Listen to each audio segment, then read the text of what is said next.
Testosterone makes us overvalue our own opinions at the expense of cooperation. Research from the Wellcome Trust Center for Neuroimaging at UCL, University College London has found. The findings may have implications for how group decisions are affected by dominant individuals. It also suggests that testosterone might make people more determined and set in their ways when they make decisions about the future. Could it also give such determined people the image in others as pig-headed, monomaniacal, knows what they want, or even as a born leader? Thus, this spectrum of behaviors can be interpreted in different ways by different people. But one thing seems to be sure. Men with higher testosterone appear to be, on average, more successful in life. Group versus individual, or collective versus minority of one.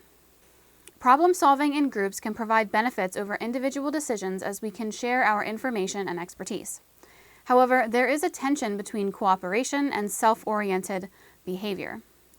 Although groups might benefit from a collective intelligence, collaborating too tightly can lead to an uncritical groupthink, ending in decisions that are bad for all. Evolution seems to favor a hierarchical structure. Lone hunting animals are less likely to survive than pack animals with an alpha leader. Testosterone is linked with the alpha leader, as any person put into a position of power will tend to have their increase in this androgen hormone naturally. Oxytocin versus testosterone. Science takes hold. Attempts to understand the biological mechanisms behind group decision-making have tended to focus on the factors that promote cooperation, and research has shown that people given a boost of the hormone oxytocin tend to be more cooperative. Now, in a study recently published in the journal Proceedings of the Royal Society B, researchers have shown that the hormone testosterone has the opposite effect. It makes people act less cooperatively and more egocentrically. The tensions between cooperation and individuals operating in behalf of their own have created a complex interaction that was studied by soft scientists, sociologists, and psychologists from an external observation point, but often never looking at the chemical interaction. Applying the hard sciences of medicine, physiology, chemistry, and biology, we are finally beginning to unravel the importance of testosterone and why it gives people in business and life a distinct advantage in determining outcomes. However, there can also be distinct disadvantages as we will explore both sides of low versus high testosterone. Testosterone and Women Clinical Study.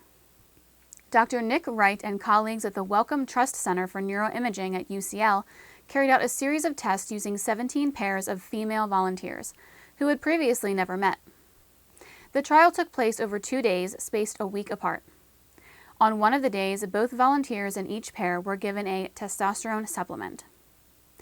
On the other day, they were given a placebo. During the experiment, both women sat in the same room and viewed their screen. Both individuals saw the same thing. First, in each trial, they were shown 2 images, one of which contained a high contrast target, and their job was to decide individually which model included the mark. If their individual choices agreed, they received feedback and moved on to the next trial. However, if they disagreed, they were asked to collaborate and discuss with their partner to reach a joint decision. One of the pairs then input this mutual decision. The researchers found that, as expected, cooperation enabled the group to perform much better than the individuals alone, when individuals had received only the placebo. But when given a testosterone supplement, the benefit of cooperation was markedly reduced. In fact, higher levels of testosterone were associated with individuals behaving egocentrically and deciding in favor of their selection over their partners. Interesting conclusion about testosterone. Quote, "When we are making decisions in groups, we tread a fine line between cooperation and self-interest. Too much cooperation and we may never get our way. But if we are too self-oriented, we are likely to ignore people who have a real insight," explains Dr. Nick Wright. Our behavior seems to be moderated by our hormones. We already know that oxytocin can make us more cooperative. But if this were the only hormone acting on our decision-making in groups, this would make our decision very skewed. We have shown that, in fact, testosterone also affects our decisions by making us more egotistical. Most of the time, this allows us to seek the best solution to a problem, but sometimes too much testosterone can help blind us to other people's views. This can be very significant when we are talking about a dominant individual trying to assert his or her opinion in, say, a jury." End quote. Testosterone is implicated in a variety of social behaviors. For example, in chimpanzees, levels of testosterone rise ahead of a confrontation or a fight.